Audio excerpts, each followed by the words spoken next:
We've come to Matthew 23 in the 260 journey, and this is an intense chapter. It's about hypocrites and religion. Hypocrites in religion. In fact, Jesus says, "Woe to you hypocrites and religious people," 8 times. 8 times in verses 13, 14, 15, 16, 23, 25, and 27.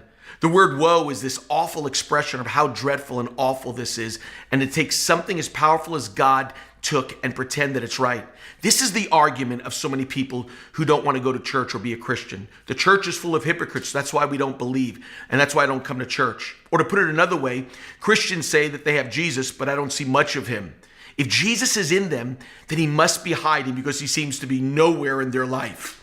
We hear things like, "I thought they were supposed to be a Christian," or "so that's the way Christians act." In his autobiography, Mahatma Gandhi wrote that during his student days, he read the gospel seriously and considered converting to Christianity. He believed in the teachings of Jesus and to find the solution for the caste system that was dividing the people of India. So one Sunday, he decided to attend a Christian service at a church nearby, and the minister was speaking that day. When he entered the sanctuary, however, the usher refused to give him a seat and suggested that he worship with his own people. Gandhi left the church and never returned. If Christians have caste differences, he said, "I might as well remain a Hindu." The usher's prejudice not only betrayed Jesus, but also turned a person such as Gandhi away from trusting Jesus as his savior. That's dangerous. Gandhi later said, "I like your Christ. I do not like your Christians. Your Christians are so unlike your Christ." That's what makes this chapter powerful. What is a hypocrite? Here's the definition. A hypocrite is someone who does not practice what he believes. He can talk the talk, but he doesn't walk the walk. Lifestyle doesn't equal his profession. Mouth and action are inconsistent. Here are a few thoughts from Matthew that I want you to try to really just kind of get today. If there are hypocrites, then there must be a genuine Christian. Counterfeit always implies a genuine. Christ said that there would be hypocrites in the church. He called them wheat and tares growing together in Matthew 13. There is a difference also between a sinner and a hypocrite. Hypocrisy is just one of many sins that all of us have committed.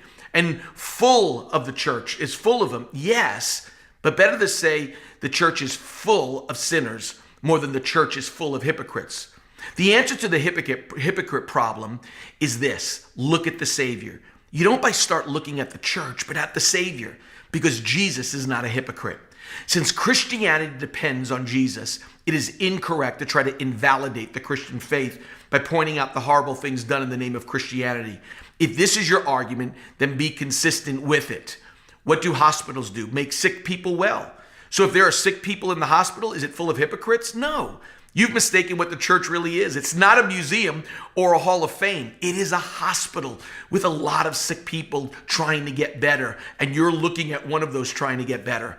So what is a Christian? A Christian is not a perfect person, but a growing work in progress. When you get saved, you don't get maturity. You're not a theologian, and you don't have it all together. We got born again because we don't have it all together.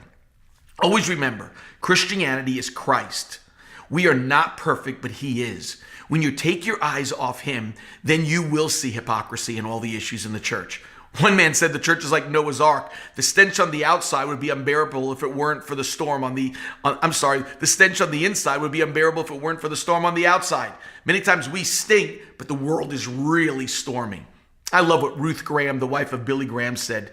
She made her family put it on her gravestone long before she was bedridden. She was driving one day and entered into a construction zone on the highway. When she reached the end, she saw this sign: "End of construction. Thank you for being patient." That was it. That's what she wanted, and that was what was chiseled on her headstone long before she needed it.